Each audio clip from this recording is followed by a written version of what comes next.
Hello friends. दोस्तों, कई ऐसे पौधे होते हैं जो गर्म वातावरण में ही अपने को हरा भरा रखते हैं और खूब फ्लावरिंग करते हैं। तो आइए देखते हैं वे कौन से पौधे हैं।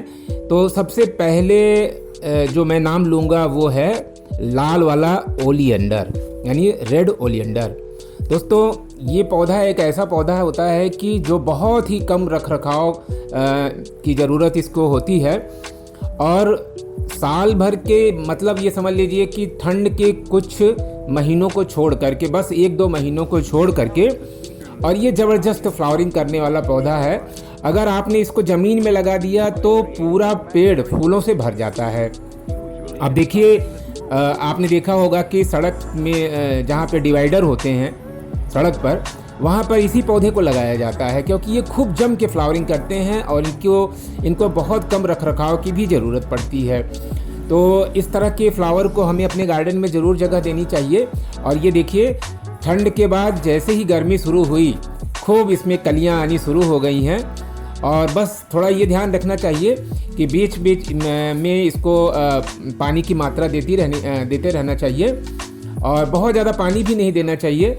थोड़ा आप इसमें पोटास हल्का सा पानी में घोल करके इसकी जड़ों में ज़रूर डाल दें, ताकि इसमें खूब जम के कलियाँ बने। और दोस्तों, ये देखिए, ये सफ़ेद वाला इसका ओलियंडर का ये वाइट वाला जो किस्म है, ये भी उसी तरह से जैसे लाल वाला खूब जम के फ्लावरिंग करता है, वैसे ही ये सफ़ेद वाला भी खूब जम के फ्लावरिंग करता है। तो इसको आप कटिंग से ज़रूर लगा सकते हैं, बरसात के समय में और ये गर्मी के समय में आप इसकी कटिंग ज़रूर लगा सकते हैं। बस इसकी एक मोटी सी थी कटिंग लेकर के ज़रूर लगा लें। और ये अगला पौधा जो मैं आपको बताऊंगा, ये है बोगनवेलिया। फ्रेंड्स, जैसे ही फरवरी का महीना शुरू हो जाता है, वैसे ही इसमें तो बहार आ जाती है खूब जम के। इसमें जहाँ भी आप बोगनवेलिया देखेंगे, वहाँ पे आपको पूरा पेड़ पौधा ही, इसकी जो लतर होती है पूरे फूलों से भर जाती है। और इसकी जो है सफ़ेद, लाल, गुलाबी और पीले, यानी छींटदार कई कलर में ये आपको मिलता है। और ये ऐसा पौधा होता है जिसको बहुत ही कम पानी की ज़रूरत होती है, और जितनी ही ज़्यादा गर्मी पड़ेगी उसके फूलों में रंग उतना ही चटक होगा। और एक समय ऐसा आता है कि उसमें आपको पत्ती नहीं दिखाई देती हैं, सिर्फ फूल ही फूल दिखाई देते हैं। तो ये देखिए, मेरे पास 2-3 तरह के ये बोगनवेलिया के पौधे हैं, जिसको मैंने ऑलरेडी लगा रखा है। और फ्रेंड्स, इसका आप कटिंग बहुत आराम से लगा सकते हैं। इसकी एक कटिंग ले करके और वर्मी कंपोस्ट में आप लगा करके ऊपर से पॉलीथीन से कवर कर देंगे, तो आप देखेंगे कि 1 हफ्ते के अंदर उसमें पत्तियां आ जाएंगी। तो इसकी कटिंग आप लगा लें। जैसे कि ओलियंडर का मैंने बताया कि ओलियंडर की भी कटिंग आप लगा सकते हैं, और ये बोगनवेलिया की भी लगा सकते हैं। गर्मियों का तो ये बहुत ही खास पौधा है। अगर गर्मियों में इसको न लगाया तो फिर क्या लगाया, यानी आपके गार्डन की ये सबसे ज़बरदस्त शोभा बनेगी। तो अगला जो तीसरा वाला है, ये आप देख रहे हैं, ये चांदनी है। दोस्तों, ये चांदनी कई किस्म में आती है, हालांकि इसमें सुगंध नहीं होती है, लेकिन ये पौधा जैसे ही ठंडी का समय ख़त्म होता है, वैसे ही इसमें खूब पत्तियां आने लगती हैं और पूरा पौधा फूलों से भर जाता है। ये भी एक ऐसा पौधा है जिसको बहुत कम रखरखाव की ज़रूरत पड़ती है, और शुरू के 2 पौधों की तरह ये भी एक परमानेंट पौधा है। और मेरा एक एक्सपीरियंस ये रहा है कि इसकी कटिंग बहुत आराम से लगती है, क्योंकि देखिए, जिस पौधों को कट करने पर उसमें दूध जैसा सैप निकलता है, उसकी कटिंग बहुत आराम से लगती है। तो आप इसको चांदनी को भी कट करेंगे तो इसमें भी दूध जैसा सैप निकलेगा, और ओलियंडर में भी इसी तरह निकलेगा। तो इन सब पौधों की कटिंग आप आराम से लगा सकते हैं। तो ये देखिए, मैंने एक छिछले पॉट में इसको लगा रखा है। तो ये चांदनी की ये बड़ी वाली जो वैरायटी होती है वो है, और इसका जो है जो नॉर्मल आपको मार्केट में दिखाई देता है वो भी मेरे पास है। तो उसमें भी इसी तरह से अब कलियां बनना शुरू हो गई हैं। फ्रेंड्स, इसको आप चाहे गमले में लगाएं चाहे ज़मीन में लगाएं। अगर आप ज़मीन में लगाते हैं तो उसकी शोभा तो अलग ही होती है। ये देखिए, यही वाला है, ये चांदनी आपको जनरली हर जगह दिखाई देगा। तो ऐसे जो पौधे जो बहुत आराम से लग जाते हैं, उन्हें अपने गार्डन में ज़रूर जगह देनी चाहिए। कई ऐसे पौधे ऐसे होते हैं कि जो काफ़ी झंझट वाले होते हैं, उनको बहुत ज़्यादा देखभाल करने की ज़रूरत पड़ती है। और बहुत ज़्यादा उनको केयर करने की ज़रूरत पड़ती है। लेकिन ये सब पौधे जो आज मैं आपको बता रहा हूँ, ये लीस्ट केयर इनको चाहिए, यानी कम से कम अगर 2-4 दिन अगर इनको पानी वगैरह गर्मियों में नहीं भी मिला तो इनके ऊपर कोई विशेष प्रभाव नहीं पड़ता है। ये देखिए, इसकी कटिंग में मैंने एक लगा करके रखा हुआ है, तो इसकी कटिंग बहुत आराम से लगती है। कई कटिंग मैंने बनाया है। और दोस्तों, अगला जो प्लांट है वो देवी फूल। ये तो सबसे महत्वपूर्ण फूल है। अब आगामी समय जो है नवरात्र का आने ही वाला है, तो ऐसे समय में देवी फूल यानी गुड़हल, जिसको अड़हुल भी बोलते हैं, इसको लगा खूब ढेर सारे फूलों की ज़रूरत पड़ती है। तो अभी समय है, आप चाहे तो नर्सरी से ख़रीद लें या इसकी कटिंग लगा लें। और इसकी भी कटिंग बहुत आराम से लगती है। मैंने खुद लगाया है, कई कटिंग मैंने लगाया है अपने यहाँ, कई लोगों को इसका कटिंग लगा कर दिया भी है। तो ये इस समय अब देखिए, जैसे जैसे गर्मी बढ़ेगी गुड़हल में खूब ज़बरदस्त फ्लावरिंग होगी। ये देखिए, ये कटिंग मेरी ये बिल्कुल तैयार है। इसको भी किसी दिन गमले में लगा दूंगा। तो इस तरह से मैंने ढेर सारी कटिंग तैयार किया है और लगाया है। तो दोस्तों, गुड़हल ज़रूर लगाएं। और अगला ये आप देख रहे हैं, अब समय आ गया है पीले वाले कनेर का। ठंड में थोड़ा सा ये डॉर्मेंट हो गया था, यानी गमले में थोड़ा ये डॉर्मेंट हो जाता है। ज़मीन में तो ये पूरे साल भर इसमें फ्लावरिंग होती रहती है और भगवान शंकर को ये बहुत ही प्रिय है। तो इसको भी अगर आप कट करेंगे तो इसमें भी आपको दूध जैसा सैप दिखाई देगा। तो थोड़ा सा ये पौधा थोड़ा संभाल करके यानी सावधानी से इसको लगाना चाहिए। इसका सैप वगैरह आँख में या कहीं इधर उधर न लगे, यानी इसका जो फल होता है वो भी थोड़ा सा जहरीला होता है। लेकिन इसको आप अपने गार्डन में ज़रूर लगाएं। ये बहुत ही खूबसूरत, इसकी महक यानी कनेर की महक कौन नहीं जानता है, बहुत ही खूबसूरत होता है ये। और ये फूलों का राजा गुलाब, इसको अपने, ये देसी वाला है, तो देसी वाले को तो ज़रूर अपने गार्डन में जगह दें। अब एक बार आप इस मौसम में लगाएंगे तो अब बस समझ लीजिए कि नवंबर दिसंबर तक खूब जम के इसमें फ्लावरिंग होती रहेगी। दोस्तों, ये है सदाबहार विंका। ये देसी वाला विंका है और मेरे समझ में देसी वाला विंका ही लगाना चाहिए, क्योंकि इसकी खूबसूरती बिल्कुल अलग ही होती है। और इसमें जितने आयुर्वेदिक गुण होते हैं वो शायद ही किसी पौधे में होते हों। ऐसा माना जाता है कि डायबिटीज़ के लिए ये इसकी पत्तियां और फूल बहुत ही कारगर होते हैं अगर नियमित रूप से इसका यूज किया जाए। और बहुत आराम से हमारे गार्डन में तो ये जगह जगह अपने से ही हो जाता है, बीज से, यानी ये बीज से हो जाता है, कटिंग से भी ये लग जाता है। तो आप इसको जगह दें। और अगला जो है, इस समय देखिए गर्मी का समय आ गया है, तो इंद्रबेला ने भी अपना जो है रंग दिखाना शुरू कर दिया है। तो इंद्रबेला आप चाहे नर्सरी से ख़रीद लें, चाहे इसकी कटिंग लगाएं, कहीं से भी अगर आपको कटिंग मिल जाती है तो इसको लगा लें। और इसको मधुकामिनी भी बोलते हैं। ये देखिए, कटिंग यहाँ से कट करके इस तरह से आप लगा सकते हैं। कटिंग लगाने का एक तरीका होता है, जिसके कई वीडियोस मैंने डाल रखे हैं, आप जा करके वहाँ देख सकते हैं। तो दोस्तों, इसका फ्लावर तो बहुत ज़बरदस्त होता है।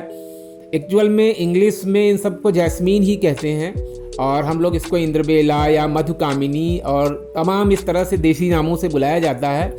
ये भी एक ऐसा पौधा है जिसमें बहुत कम केयर चाहिए। फ्रेंड्स, अगला जो स्पेशल प्लांट है, जो अपने गार्डन का सबसे स्पेशल प्लांट होता है, वो है एडेनियम, यानी रेगिस्तान का गुलाब। दोस्तों, ये समय है एडेनियम की कटिंग लगाने का, यानी मार्च का महीना एडेनियम की कटिंग लगाने का सबसे अच्छा महीना होता है। इसको कट करके आप पहले 2 दिन के लिए ऐसे ही धूप में छोड़ दें, तो नीचे के जहाँ पर आपने कट किया होगा वहाँ पे वो सूख जाएगा, यानी उसका सैप सूख जाएगा। तुरंत इसको कटिंग इसकी मिट्टी में न लगाएं।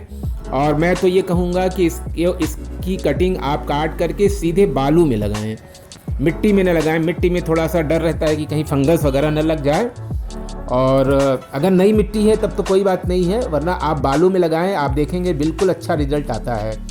बस बालू में लगा करके बस उसको यूं ही आप छोड़ दें, बस हल्का हल्का पानी का छिड़काव करें।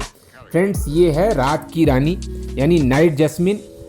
इसकी खूबसूरती यानी इसकी जो सुगंध होती है उसके क्या कहने, बहुत ही मस्त पौधा होता है दोस्तों। इसकी भी कटिंग आराम से आप लगा सकते हैं। नर्सरी से आप ले आइए। बहुत ही कॉमन पौधा है जो कि साल भर फ्लावरिंग करने वाला ये पौधा माना जाता है। थोड़ा ठंड में ये कम हो जाता है, वरना पूरे साल भर। देखिए गर्मी का समय आ गया है, इसमें कलियाँ आने लगी हैं और कुछ ही दिनों में इसमें खूबसूरत बढ़िया फूल आने लगेंगे छोटे छोटे। तो रात रानी को यानी नाइट जैस्मिन को आप ज़रूर लगाएं। आयुर्वेदिक गुणों से भरपूर ये पौधा माना जाता है, बहुत ही कारगर पौधा है, इसको आप ज़रूर लगाएं। दोस्तों अगला ये पौधा है चंपा। चंपा की तो कटिंग जितनी आसानी से लगती है शायद ही किसी पौधे की लगती हो। ये देखिए अब ठंड बीत चुकी है, मार्च का महीना, होली आने वाली है, 4-5 दिन रह गए हैं और इसमें हल्की हल्की कलियां आना शुरू हो गई हैं, पत्तियां भी आ गई हैं। ठंड में तो पूरी पत्ती ये पूरा एकदम झड़ गया था, एकदम केवल इसका कंकाल ही रह गया था। लेकिन अब देखिए गर्मी का समय आ गया है और इसमें खूब पत्तियां वगैरह आने लगी हैं और फ्लावरिंग के लिए ये तैयार हो रहा है। तो इसकी कटिंग भी बड़े आराम से आप लगाएं। इसका बस एक पार्ट ये कट करके और चाहे बालू में लगा लें चाहे मिट्टी में लगा लें, 100% यानी इसकी कटिंग बहुत आराम से लगती है। बहुत ज़्यादा वाटर की भी ज़रूरत नहीं होती है। ये तो पौधा ऐसा है जिसको लंबे समय तक आप बिना पानी के रख सकते हैं दोस्तों, तो इसको ज़रूर लगाइए। अगला तो हमारा जो सबसे प्रिय पौधा माना जाता है वो है गेंदा, मेरीगोल्ड। तो गेंदा तो हर घर में रहना चाहिए और दोस्तों जहाँ ऐसा कहा जाता है कि गेंदे की पत्तियों में जो सुगंध होती है, जो महक होती है, उससे मच्छर दूर रहते हैं। तो इस समय आप गेंदे के बीज अपने जो जहाँ भी आपने मिट्टी वगैरह तैयार किया हुआ है वहाँ पे जो सूखे बीज हैं उनको छिड़क दें और बस आप देखेंगे कि बहुत जल्दी ही ये देखिए हमने छिड़का था, खूब बड़े बड़े पौधे गेंदे के हो गए हैं। कटिंग भी लगाया था वो भी हो गया है। ये देखिए ये बीज से हुआ है, इसको लगाया था मैंने बीज से। तो अब ये फूलने के लिए, इसमें फूल आने के लिए तैयार है। दोस्तों गेंदा ही एक ऐसा फ्लावर होता है जो हमारे यहाँ फूल की कमी करने नहीं देता है, साल भर इसमें फ्लावरिंग होती है। तो ये परमानेंट फ्लावर है, तरह तरह की इसकी किस्म होती है। इसका आप हाइब्रिड वाला वैरायटी अभी न लगाएं, वो ठंड में लगाया जाता है। और दोस्तों ये एक बड़ा ही अजीब सा नाम, गोरी चोरी नाम है इसका, और येलो बेल इसको कहते हैं। ठंड को छोड़ करके साल भर फ्लावरिंग करने वाला। अगर इसको आपने ज़मीन में लगा दिया तो इसकी सुंदरता देखते ही बनती है। इसको मैंने घड़े में लगा करके रखा है और खूब अच्छी तरह से ये फ्लावरिंग कर रहा है। दोस्तों अभी जल्दी ही मैं इसको घना करूँगा, इसको एक बार काट दूंगा फिर से। अभी होली के आसपास इसकी कटिंग मैं कर दूंगा तो ये घना भी हो जाएगा। इसकी भी कटिंग बड़े आराम से आप लगा सकते हैं और बहुत सस्ता मिलता है। अगर नर्सरी में अगर आप इसको ख़रीदेंगे तो लगभग 20 रुपये का आपको मिल जाएगा। तो आप इसको अपने गार्डन में ज़रूर जगह दीजिए। गोरी चोरी यानी येलो बेल, बहुत ही खूबसूरत इसका पीला पीला फूल होता है। और फ्रेंड्स ये जो दिव्य पौधा माना जाता है वो है अपराजिता। अपराजिता की 2 किस्में हमारे पास हैं, एक सफ़ेद वाली, एक जो नीले कलर वाली। तो अब समय है अपराजिता में फ्लावरिंग होने का। ठंड के समय में ये डॉर्मेंट में था। इसको भी लगाना बहुत आसान है। एक बार अगर आपके घर में आ गया तो खूब बीजों से तो ये खूब फैलता है, अपने आप ही जगह जगह उगाता है। तो इसको आप ज़रूर लगाएं, बहुत ही खूबसूरत पौधा होता है दोस्तों, सफ़ेद वाला और नीला वाला। ये कटिंग से भी आप लगा सकते हैं, लेकिन इसके बीज इतने एबंडेंटली होते हैं कि बीज से लगा लें बहुत सक्सेसफुली। और ये है प्यूटेनिया मैक्सिकन। ये तो बड़ा ही गजब का पौधा होता है दोस्तों। एक बार बस आप लगा लीजिए, उसके बाद ये आपके गार्डन को छोड़ेगा नहीं, अपने आप ही इसमें फ्लावरिंग होती रहती है और बिल्कुल केयर करने की ज़रूरत नहीं रहती है। अगर गमले में लगा दिया तो बड़ा खूबसूरत गमला इसका बहुत सुंदर लगता है। बैगनी कलर के फूल इसमें होते हैं और बड़ा ही खूबसूरत गमला लगता है अगर गमले में आपने लगा लिया इसको। तो वैसे तो ये हर गमले में अपने आप ही जगह बना लेता है। दोस्तों एक लास्ट में मैं बताऊंगा, ये कुंद है। कुंद का सीज़न यही है मार्च में लगाने का। तो ये देखिए मैं ख़रीद करके ले आया हूँ। ये कटिंग से भी लगता है, बीज से भी। और इसमें देखिए खूब ढेर सारी कलियाँ आ गई हैं और बस इसको मैं बड़े पॉट में लगाऊंगा। कुंद का पौधा, इसको भी जैस्मिन ही बोलते हैं और इसकी महक के क्या कहने, बहुत ही खूबसूरत ये फूल होता है। सुगंध इसकी बड़ी गजब की होती है और बीज और कटिंग दोनों तरीके से लगता है। तो कुंद का पौधा भी आप इसी समय नर्सरी से ले आइए। अभी फ़िलहाल अगर आपके गार्डन में नहीं है तो आप इसको नर्सरी से ले आइए और अच्छी मिट्टी बना करके, यानी जिसमें 50% गोबर हो, आप लगाइए। तो दोस्तों ये 15 पौधों के बारे में मैंने बताया जो तेज़ गर्मियों में भी खूब ज़बरदस्त फ्लावरिंग करते हैं और ये परमानेंट होते हैं, एक बार आप लगा लेंगे तो आपके यहाँ फूलों की कमी नहीं होगी। तो दोस्तों ये वीडियो कैसा रहा प्लीज़ कमेंट जरूर करें, लाइक और शेयर करें। तो मिलते हैं अगले वीडियो के साथ। थैंक्स।